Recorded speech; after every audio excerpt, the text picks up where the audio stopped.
It is time for Streetwise with former chief of the New York City Sheriff's Department, former chief of the Seagate Police Department, retired New York City detective, Time Warner Public Access Media Award, Joe Franklin Super Excellence in Broadcasting Memory Lane Award, New York Veteran Police Association Streetwise Productions, host of Streetwise, Mr. Lou Telano. Good evening and welcome back to Streetwise. My guest today, I have to say this, everybody knows him, you know. I don't want to say he's around a long time, but he is around a long time. It's just a pleasure to have him. First of all, I want to welcome him to the show. I'll let you know who he is in a second, but I do have to say that stage, screen, TV actor, writer, producer, Tony Award nominee, Daytime Emmy Award. Then he won the highest off-Broadway caliber award, which is called an Obie Award. And that's tough to do because that's an off-Broadway show. And I just got to welcome, and I'm proud and honored to welcome to the show, Tony Bianco. Tony, welcome to Streetwise. Oh, my pleasure, Lou. Okay. Now, Tony, you know what's interesting? You started on stage. And I have to say, and that's where you started. But we see you as a great TV movie actor, but I just had to let the audience know how you actually got into the business by being on stage. Can you talk to us about that? That's where the actor is. That's where acting is. Yes. As a theater actor, and I consider myself a theater actor. I've started there a long time. I spent many years being a theater actor, probably close to 15 years before I did my first movie. Wow! And that's where the most difficult area is, being a stage actor, because there's nobody to say cut and do it again. You know, you maintain the whole show while you're there, and in fact, you know, and I do a one-man show. Correct. Now on Mayor Fiorello LaGuardia, which is about an hour and a half alone on stage. And that takes a bit, to say the least. Takes a bit of being able to keep an audience's attention alive and entertaining, and not only entertaining, but partaking of information to an audience. So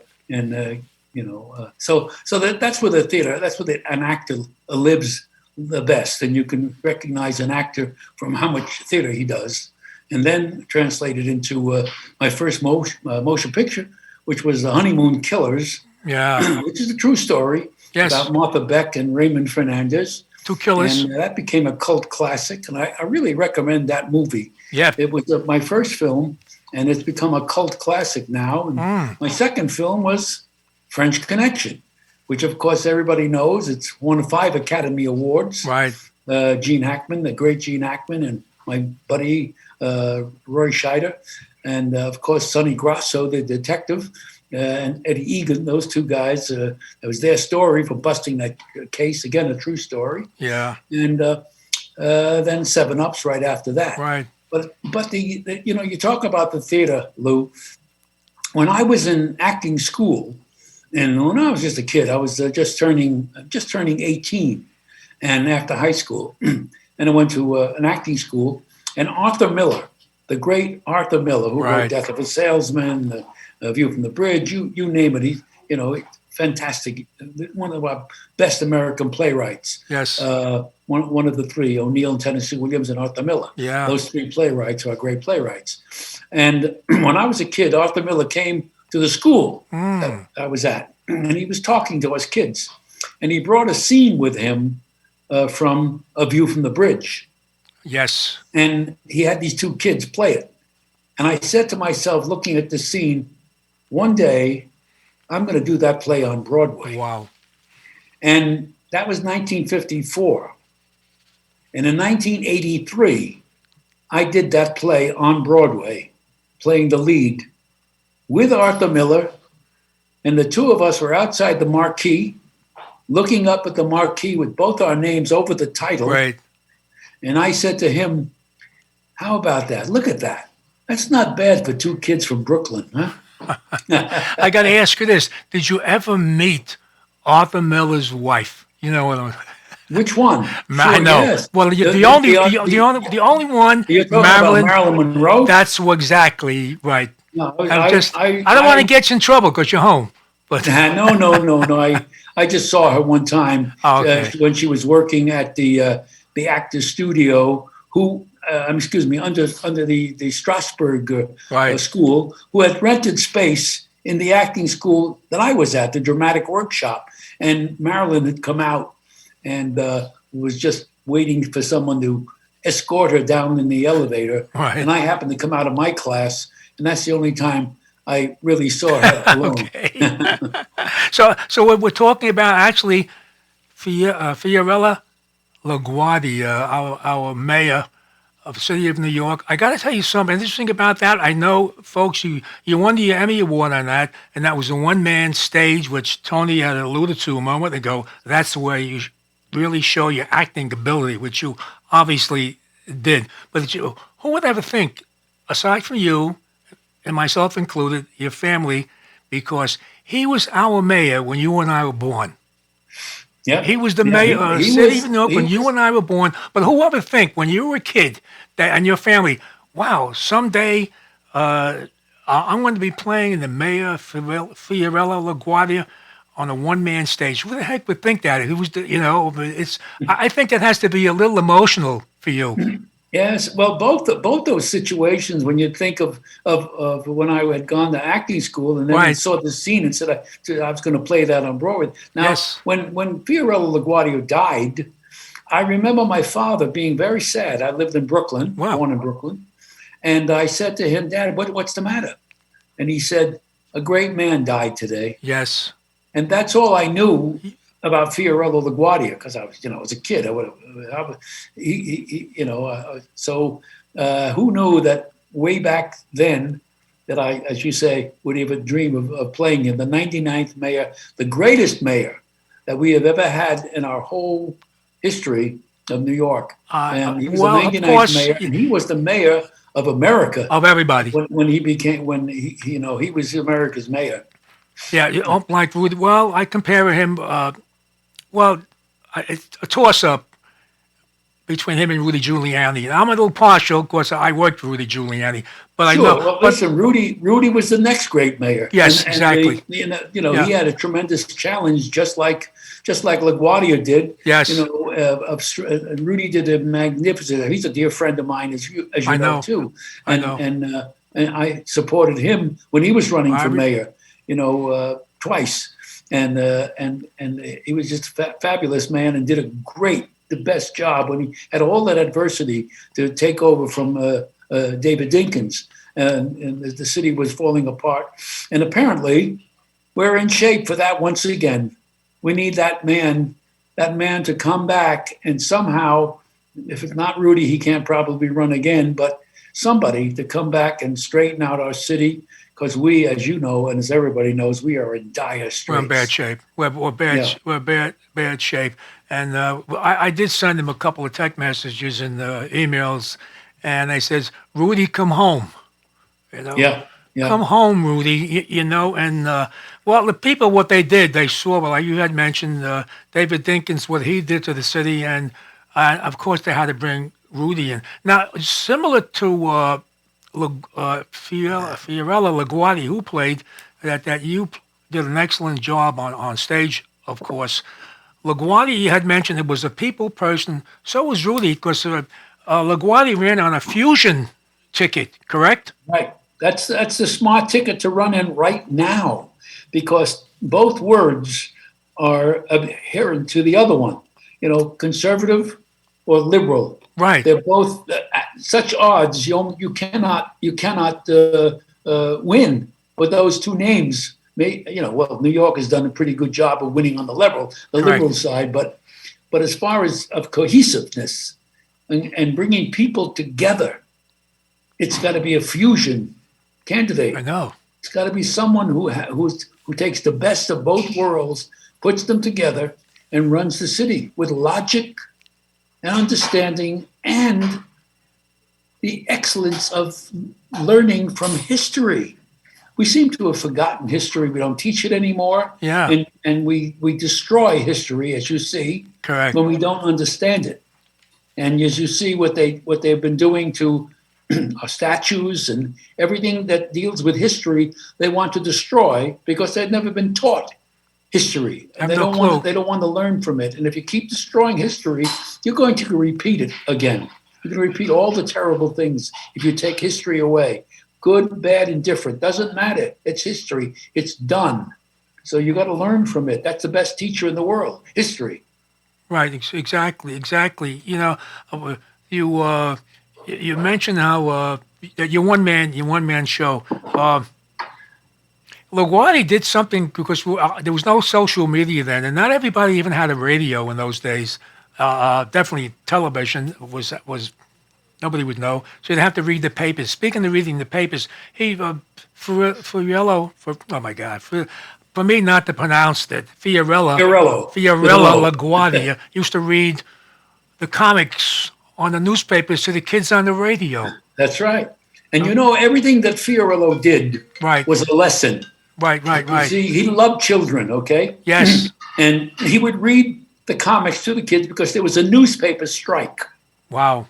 And so when there was a strike, those kids, because he addressed the children, you see, and what he did was he read them Dick Tracy, you see, and in Dick Tracy's comics, there was a bad guy and a good guy. Great, because yes. The good guy was Dick Tracy, naturally, and he was, and he would read them, and at the end of the reading of the comics. The funnies and the comics, what he called them, the funnies. He would say, "So what does it all mean? What does it all mean, children? It means that dirty money never brings any luck. No, dirty money only brings sadness and sorrow and misery and disgrace. And now, to all my children, I say patience and fortitude." Wow, I tell you, you're bringing back memories, and you just touched on some. I wanted to be, as a result of that, I wanted to be Dick Tracy. Yeah. You know, and I was fortunate enough to get close to it by being the detective in the city. So imagine that, and it's just so mind-boggling. But you talked about that kids don't want to learn, or they can't learn. They're lost about history. They have no knowledge of history. He was an educational, inspirational person as well. Now, you had to do a lot of research, Tony, to really... Oh, my. I have books on LaGuardia like crazy. When I did the first approach was when I was first approached to do this role, because I don't look like him. I didn't, I did it back in 1982. You put the weight on. I saw that. Yes. Yeah, I had to put on padding and so on. But when I was approached, I said, "Well, let me see." He had a very, as you just heard, a very strange voice. He had a high-pitched voice and so on and so on. Right. And so I listened to his recordings of him and got the pitch and so on and try to understand his mannerisms and so on and the period. Very important with me when you're playing a role that you have to be of the period. It's a different. We behave differently back then. Our movement was different. Our inflections were different. Everything was different in each of the periods that we live in. You cannot walk the same way or sit in a chair the same way as you would playing an Englishman. Yes. Or a lawyer, or different characters. Everything has a different color to it, and even speech patterns and everything. People got to know that.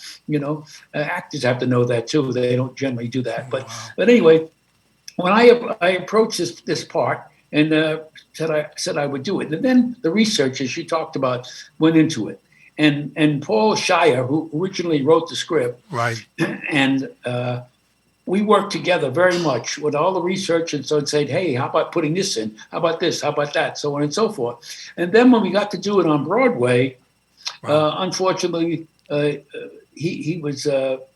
Paul got ill and couldn't be even there when when we did the opening, and then he said to me on his last days, Tony, just take over. You know the script, you know the thing. You do. I leave it all in your hands. And then he passed on. And so I then have been fixing it, rewriting it, changing it after I did it on Broadway. And all these years now I have adapted it, and I've rewritten about 75 to 80%, maybe more, of the script. So I've adapted it from that, and everything is sort of a reference and an education to what's going on now. Yeah. You see, in our political life. And so there's a lot of lessons to be learned, again, as I say, from history. Yes. History is our great teacher.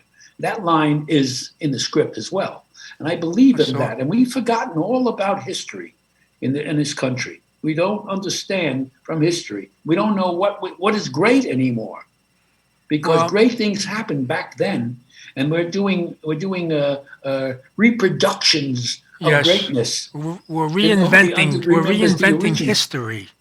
Yeah. We're creating a history that we never had, or trying to eliminate the history that we had. Now, the show you did, wasn't it the Little Flower or His Honor? There was a little change in there, right, Tony Bianco? Yes. It was called originally His Honor. Now I call it the Little Flower. Little Flower. Because, in Italian, his first name, Fiorella, means flower. And because he was a little guy, which you had to play a shorter guy, because he was like 5'1" or 5'2", I think. But on stage, it was okay. So I wore padding, right? Quite a bit of padding, and as I say, I've been doing that show on and off for many a year. I would say a good from 82 or 83, 82, I think I did it, until I'm still doing it. Yeah, I haven't done it in this year, but politicians have me do the show for them. Yes. When John Katzimatidis, who ran for mayor before De Blasio, I did 19 shows for him. Wow. And I think he's thinking of running again for mayor. Yes. He may be, yeah. And he attended every show, and he said to the audience, "This is the way I want to be mayor of New York City." Great. And he would be. He would be. And I think John Casamatias would be, because he's a city guy. He's a very good man. He's from the old school, like Rudy Giuliani, and like you, and I'm going to have to include myself. And we really know what the city should have. So you had to fit in not only the character, like you mentioned, you had to walk the walk and talk the talk of the 40s, and maybe even the 30s and 40s, talking about Tammany Hall. And oh, God, yes, he had to go against, the Democrats and Tammany Hall ran the city forever with Jimmy Walker as mayor. And as I say, crooked Jimmy Walker. Yeah. Because he had to resign and so on. And that's how LaGuardia was able to become mayor, because Jimmy Walker resigned. And as when Walker left office, he flew with a girlfriend to Europe. And when he came back, it was LaGuardia who got him a job. And when they said to him, "Why did you do that?" He said, "Well, the man's got to live, doesn't he?" Wow. And so he got him a job, even though he was his opponent. He lost to him once, and then he had to leave office, to resign from office from doing crookedness and so on. But the same kind of thing that is going on and going to happen now in our election is that the Democrats, then at that time, they controlled the city for the longest of time. Absolutely. And they were standing in front of voting stations, intimidating voters. Yep. And they did that recently as well too.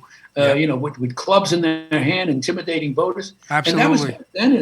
It's happening now, and now we're into a situation we don't know what's going to happen with the voting, and for our president's situation, because we know what happened in New York just recently. That's Tony Bianco. That's a big concern, because of things the way they are. I have to talk about you, but it drew me in. Donald Trump would win by landslide if nothing is rigged, if everything is legit. He will win by a landslide.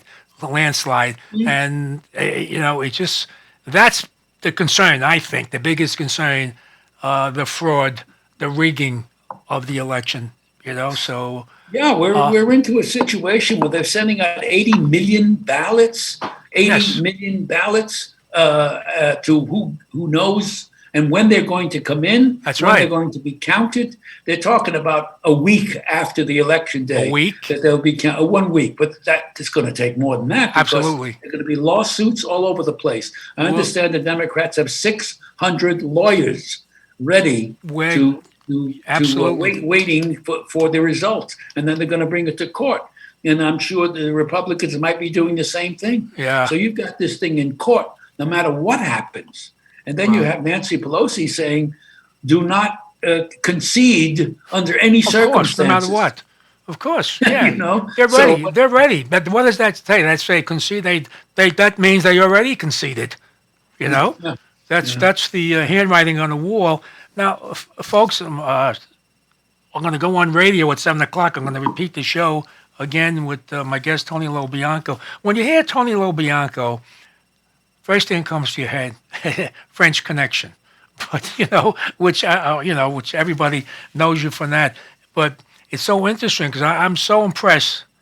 If it means anything, for me, But your stage presence, your stage ability, your stage acting. This is real acting, I think, and and you did win an award on that for the Off-Broadway, the Obie Award. So it shows you all around. You did so much. I know we could talk. Well, obviously, because it's close to me. Police Story, of course, it just reminds me of me and my late partner when you did the series on television. So it lasted about 3 years, I think, right, Tony? 3 or 4 years. Police Story. Police Story?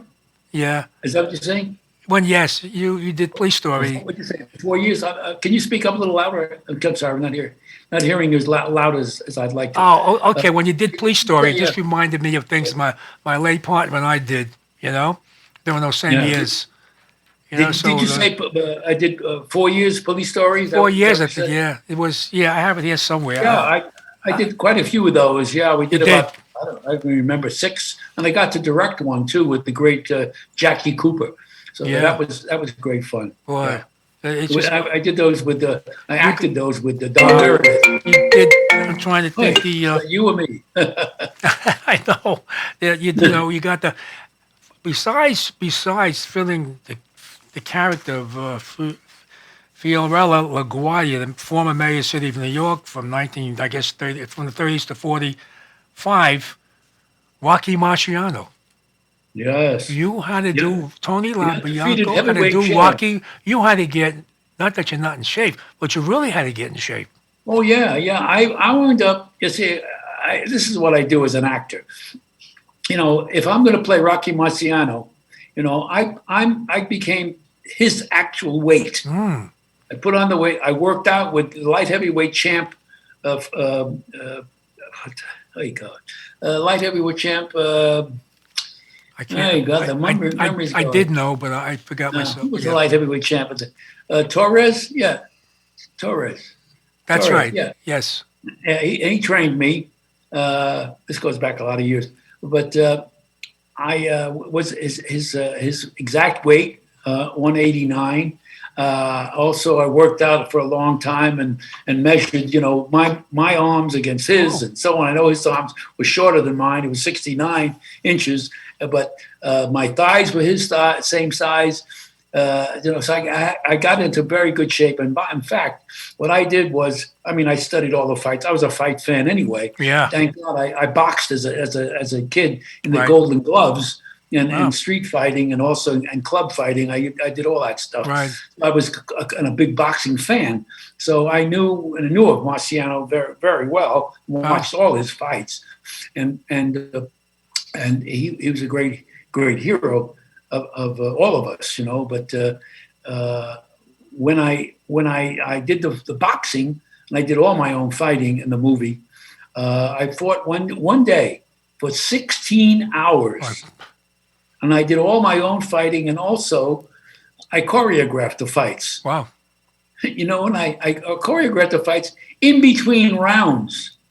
I do a round. I'd sit on my stool. I'd get up and I choreograph the fight scene with the other fighter and so on. This punch, that punch, this way. Wow. And then 16 hours of straight fighting. You know, I was in pretty good shape. Well, why did you choreograph it? Just for the audience's sake. What's that? Why did you choreograph each round?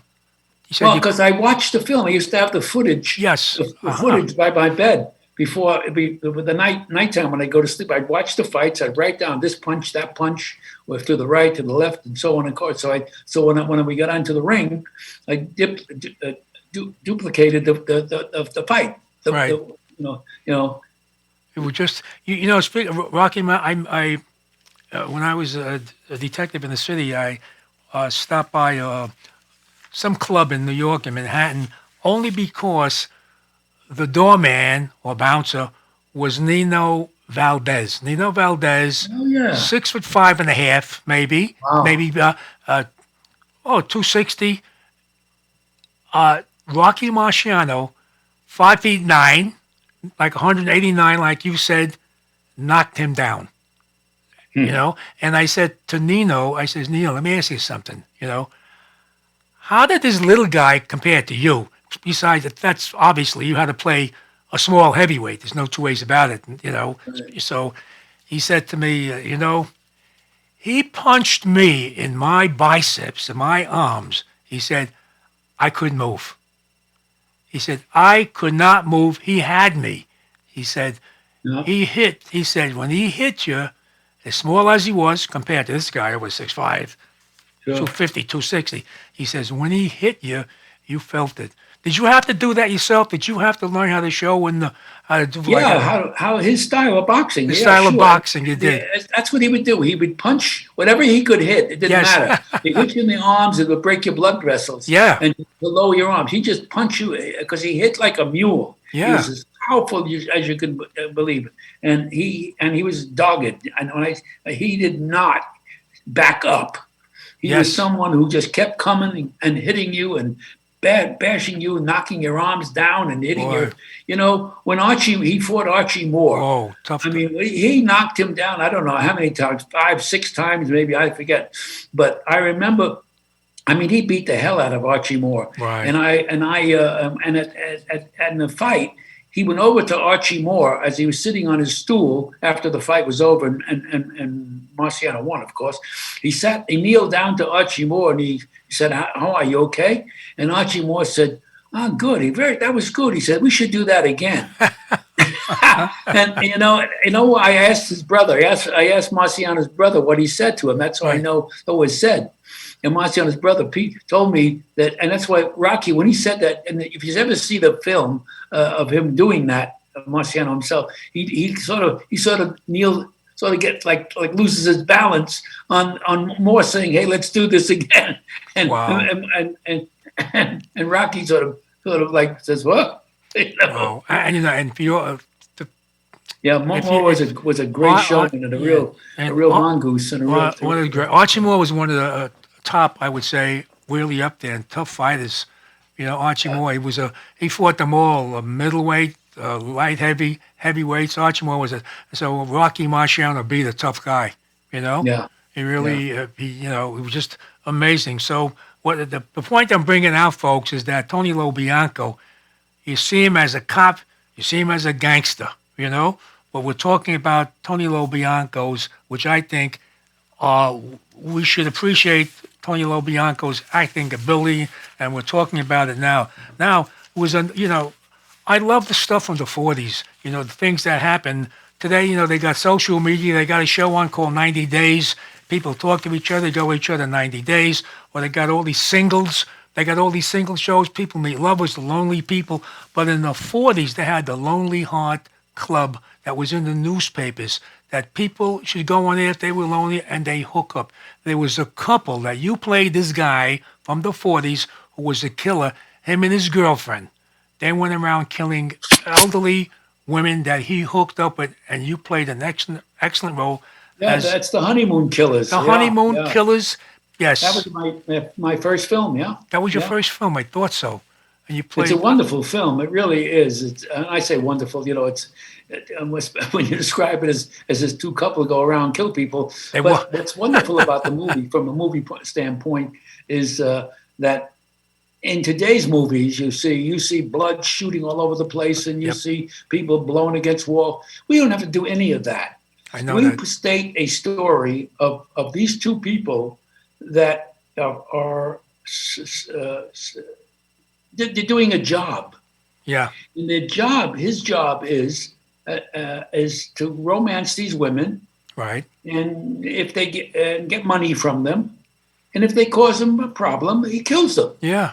But the idea behind that is so chilling, Yes. and so frightening it's done as a business, and that's what makes it frightening. You know, that they're just sort of these kind of people that go along, and she loves him. You know, she's one of his victims, but he doesn't, and she falls in love with him. Yes. And then he sort of tries to scare her off by telling him what he does, telling her what he does. She doesn't care. She loves him anyway. She joins him. She poses as his sister on these cases with these other women. Yeah. So it's a true kind of a love story between these two people who are doing it. That's what's so chilling about it, and so, scary. And you don't have to just show the circumstances. Yes, I know that. Show the people and watch what they do. And you have the knowledge. And when I say you, the audience has the knowledge of what they're doing and who they are. And they will add all the drama to it. You see? Now, I think you did this, 1970? Is that right? Was it about 1970? 1969, I think. 69 is when you did the. But how did you feel playing, your first movie? How did you feel playing a psychotic killer, Well,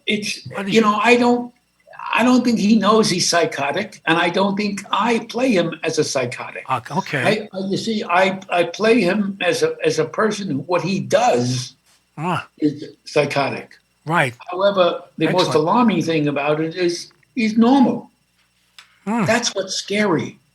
That's what's scary about these killers, these crazy killers. When you go, you look at these killers that go on. They seem like, who's that very good-looking killer? I forget, but he's a very normal fellow, and he lures all these women into his life, but he does what he does. Yeah. And so you, as a psychiatrist, are watching this guy work, and you say, look at that. Look at this. And this is what's fascinating about, to me, acting and so on, to lure you in. Yes. And you become smart. But, You become smart from what I've done, and I'm showing you clues. Yeah. Into insight into a human being. And you make up the mind what you want to do and what you think. Amazing. That was so... the Honeymoon Killers, of course, that was the couple that got together, hooked up, and this was during the 40s, and they didn't need social media to meet people and do all this crazy stuff that they did that. Now, you also played a close to home. Folks, you got to know all these different, we look at Tony French Connection, we look at him mafioso, we look at him as a cop, detective. He played Marco Polo. I didn't play him. I didn't play that. I was in Marco Polo. Oh, you were in Marco Polo. Burt Lancaster. Yes, Burt Lancaster. Yeah, but you were in Marco. But I was one of. What I meant was you had to fit that. You had to fit that era. You had to fit that biblical time. I mean, the biblical time was when you played in Jesus of Nazareth. There's a beautiful movie. That was with Zeffirelli, Franco Zeffirelli, one of the greatest directors in the world, I think. And God bless him. He just passed away a couple of years ago, I believe. And there's an artist, a creative, but fantastic artist, Franco Zeffirelli. Everything was as perfect as you can make perfect. Yeah. I mean, I'm talking about, because he did everything. He was not only a director, a clothing designer, a Yeah. set designer, you name it. He was responsible for a full production, and everything had to be perfect. And his the Jesus of Nazareth is one of the most beautiful movies you ever want to see. And I urge people. It made I it, did. I just went. I did watch it to go back and see you. Actually, you played a person named Quintilius. I think that's the name. You was your character, your role, Quintilius. Pontius Pilate, which was played Pontius.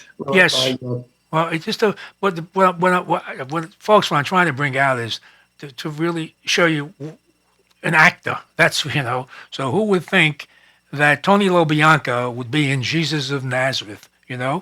So we could. But what about when I played Joseph in the story of Jacob and Joseph in Israel? Yeah, I played Joseph, and in 1973 during the war, during the Vietnam Yom Kippur War in Israel. We were shooting it in Israel, and the day I arrived, war broke out. Wow. Yom Kippur War broke out. Yeah. And I remember I came into my hotel room in Tel Aviv, and Michael Kakianis, who's the director who directed Zorba the Greek with Anthony Quinn, a great friend of mine, he called on the phone and he said, "Tony," I said, "What?" He said, "We're at war." This is the first day I arrived. Did you say who's we? Tony, did you say who's we? He meant Israel. He said we're at war. Anyway, to make a long story short, because I can talk forever on that. He said we have to evacuate. Everybody's evacuating. Wow. I said, no, wait a minute, let's talk. So we talked, and I talked them into staying while the war was going on. Then I talked them into starting to film while the war was going on. And that's how we shot the story of Jacob and Joseph in Israel during the Yom Kippur War. Wow. And that was, I'll tell you a quick sequence. My brothers in that movie, Joseph's brothers, were doing the scene, and we had our script gal listening to the radio for the number from a soldier to be called to the front lines. And when one of my brothers' number came up to be called to the front line, he'd take off his robe, and underneath it was an army uniform. He'd pick up his Uzi gun, he'd jump in the truck and go to the front line and do war. Wow.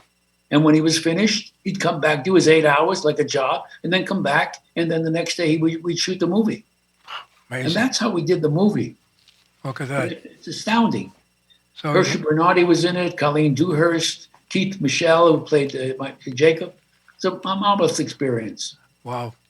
It's just, you remind me of, sometimes you got to be careful when you talk to people, actors like you, but to a degree, like a Marlon Brando type actor. I have to say that, which can play any role, I should say. I'm not going to say almost any role, but any role. But not too many people realize, that you play all these great roles going way back. I got to ask you this, which it might be a kind of hard question because, especially to an actor, what did you find was your best movie that you were in yourself, the movie that you liked the best, that you really appreciated being in it? Well, of course, French Connection won 5 Academy Awards. Yes, correct. That's already a tremendous accomplishment, right? For the movie. It's a beautiful movie, and it plays forever. It's celebrating its 50th year anniversary this year. The end of this year, I believe it is. Wow, 50 years ago. Yeah. But my favorite movies I loved Honeymoon Killers, the first movie I did. It's a great movie. Blood Brothers with Richard Gere and Paul Sorvino. That's a powerful movie. That's a very, very powerful movie. One of my favorites. And those 3 movies stand. Also, performance in The Juror. The Jury with Alec Baldwin and Demi Moore. It's a very good movie. Didn't get the play that it deserved, but it's a very good movie. People should see that movie. And I think I did a pretty good job in that one too. Jesus. I must say so. But You asked me the questions. I mean, I've had a play with Sly Stallone in The Fist. The Jimmy Hoffa movie. Yeah. And that was another very good movie. Yeah. And it's funny about typecasting. You talk about now Sly. That was his second movie after the first Rocky. Wow. After he did Rocky and we got all that praise, he wanted to show, of course, that he's an actor. Yeah. And so he played Jimmy Hoffa, and he put padding on and what have you, and he did a whole thing. And that movie, as Norman Jewison, the great Norman Jewison, directed that movie. And in that movie, Sly did a very, very good job. And the audience is funny. They saw him in Rocky. They want to see him in Rocky. They want to see him as an actor, which drives me crazy, of course. And so the movie did well. Didn't do that until he had to go back and do more Rockies, and make himself zillions of dollars. But Sly, as you want to be an actor. And an actor shows versatility. Yes. That's an actor. An actor that can, play this, that, and the other thing that you don't expect. That's a real actor. And, amazing, the great actors like Laurence Olivier and Marlon, when Marlon was really acting. Wow. De Niro, when he was really acting. When I say really acting, I mean they stopped doing those things at a particular period. As De Niro has stopped doing that. He's done those comedies that I'm sure he's not too proud of, but they made him. I'm sure he's made money.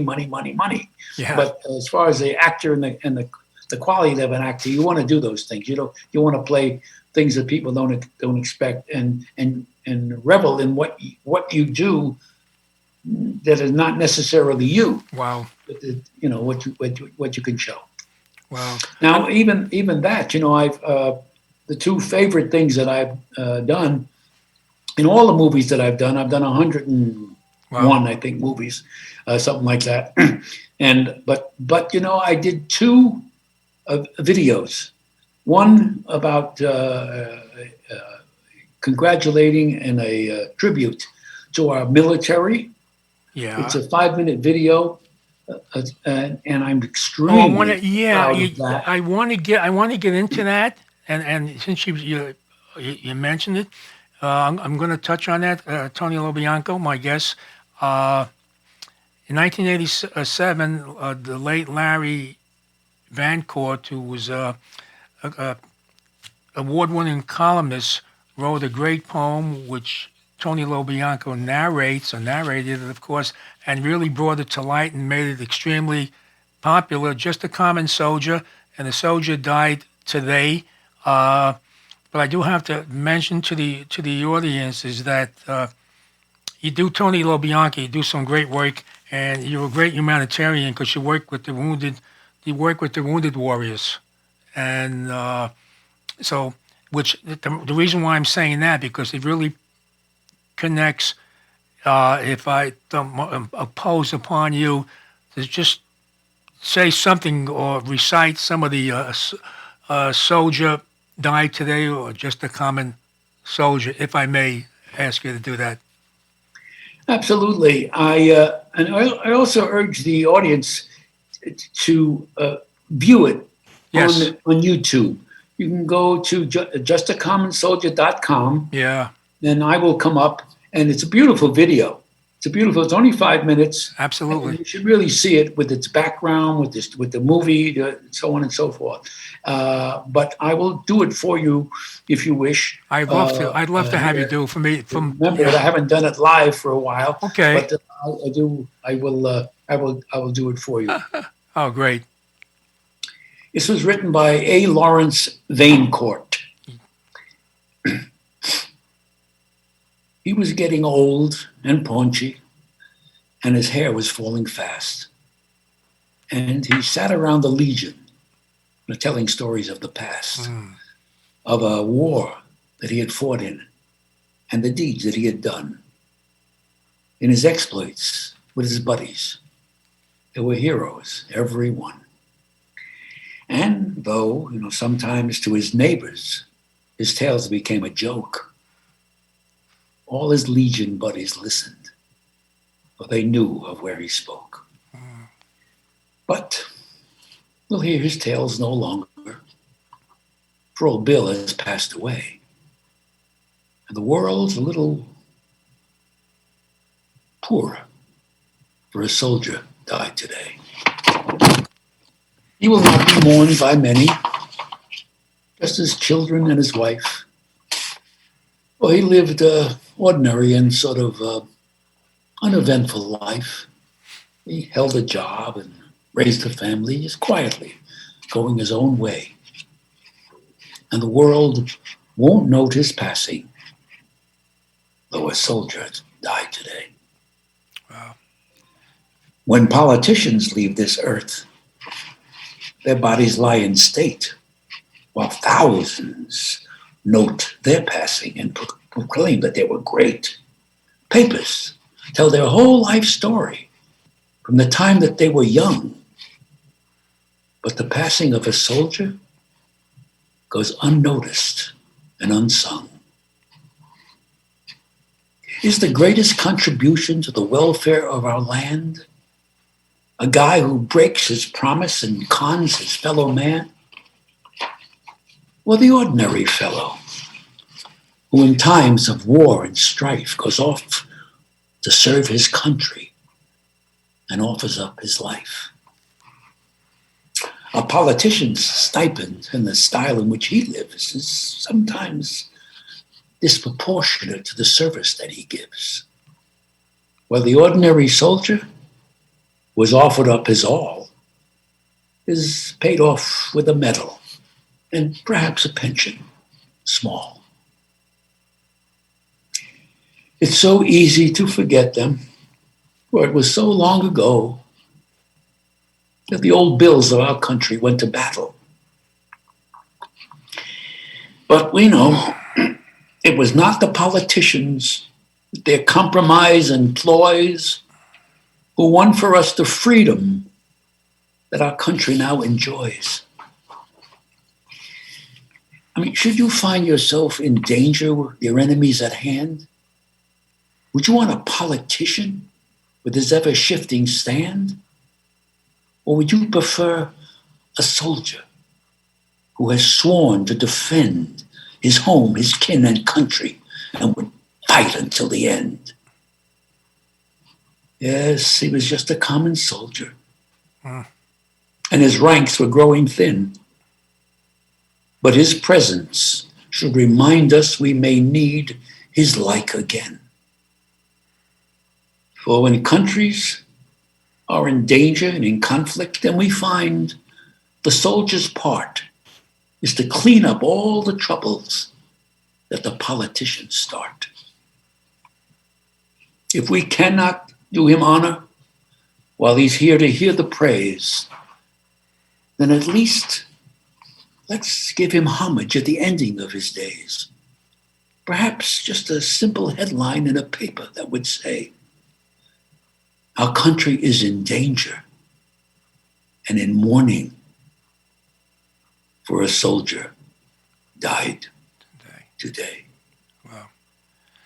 Tony Bianco, I was very emotional. You know, thank you, and God bless you for that. It's the timing. The timing is always appropriate for that, and somehow it's, for whatever reason, it's more appropriate now. The way our country is going, we could also. Yeah, I'm losing you a little bit, Lou. Yeah, again, I'm saying it's just what you very emotional what you just recited, that soldier died today, but it could connect with law enforcement too as well, which you know.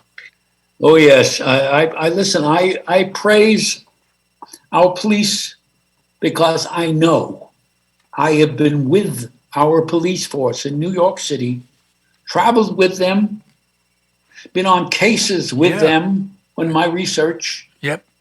For years on end. And I can tell you, the first day I went out with them, I saw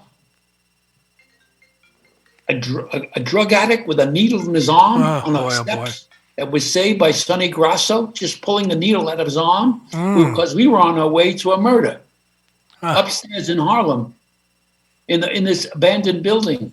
Yes. So we saw a dead body dead body who was covered, who was being saved being watched by a policeman, a black policeman who lost his brother as a policeman in a week earlier. Over drugs.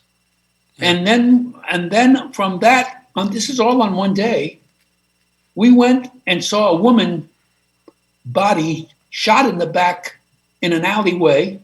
And as we're looking at that body, up the street, somebody commits suicide jumping off a roof and killing himself. And then, and the next day, we got a call of a young woman being, a 14-year-old being abducted from Boston and brought to New York. And she was, unfortunate, a little handicapped mentally. Yeah. And she was being raped in Harlem. And we were on that case as well. It's a long story, but I won't tell you. I won't go into that. We finally got the perpetrator on that. And I also was with them when busting into a drug den. Wow. And throwing. So I've seen everything. So I know what they've been through. I've been through autopsies. I've been because I'm a thorough researcher, and that means that I know what the police go through, and to find them disgraced now with the way they're being treated is so offensive, and the idea of defunding the police when we're in a situation right now where we have to multiply the police to save our country, to save our city, in all those cities that are going on. And if someone would just please understand, they are all run by mayors and governors who are Democrats. Absolutely. Okay? There must be something to that. That's the common denominator of all these riots and violence. They're all run by Democrats. Opportunity now. And if somebody would look up Black Lives Matter, look it up. Go to your computer and find out what they are. They're not making anything up. They're out there telling you they're a Marxist organization. You know, Tony, and where their money goes to. The money goes from people like George Soros, which we know, and there's so many backers. Antifa and Black Lives Matter, the Black Lives Matter that we see are actually terrorist groups. The terrorist group wants to overthrow the country. The feds we have to lock them up as terrorists because they're attempting to overthrow the government of the United States of America, and we got to stick them all in Gitmo like they are. We got to put them in Guantanamo Bay, Cuba, because that's the type of people they are. Yeah, and they're enemies of the country. Now, you know what American Airlines is doing? American Airlines, okay? They're allowing their stewardess to wear Black Lives Matter pins. Yep. Can you imagine that? They won't allow you to wear the American flag.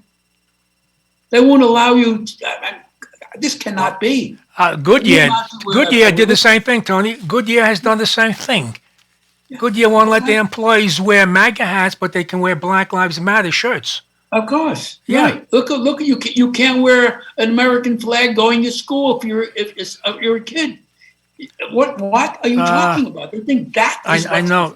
Tony, we got just 2 more minutes left. We gotta make America great again, and that's such a great.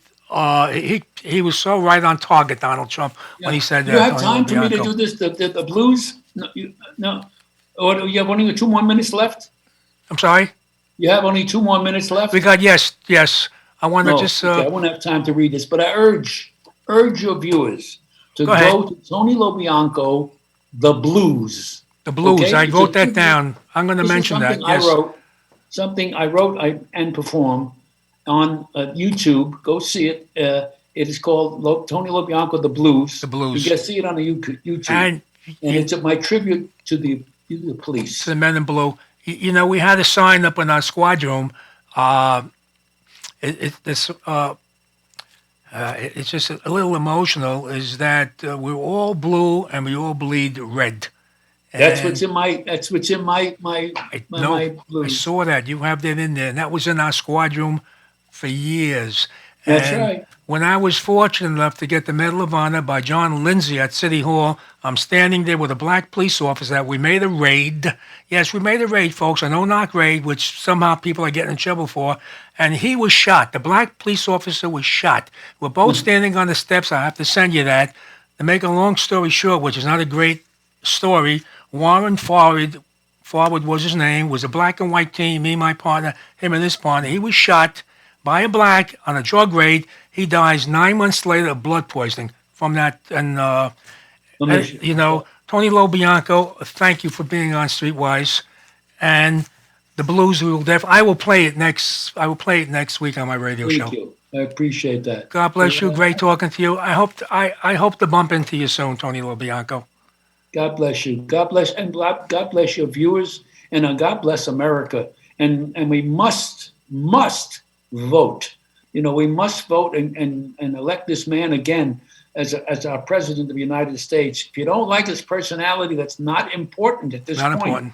You got to like America, because the opposition is going to change this country where you, as you can see, I mean, they're advertising what they're going to do and who's on his team. Right. There's no mysteries here, folks. Yep. Make America great again is so true. Tony Bianco, thank you again, and God bless you and the family. Thank you, babe. Thank you, Lou. God bless everybody. Thank you. This is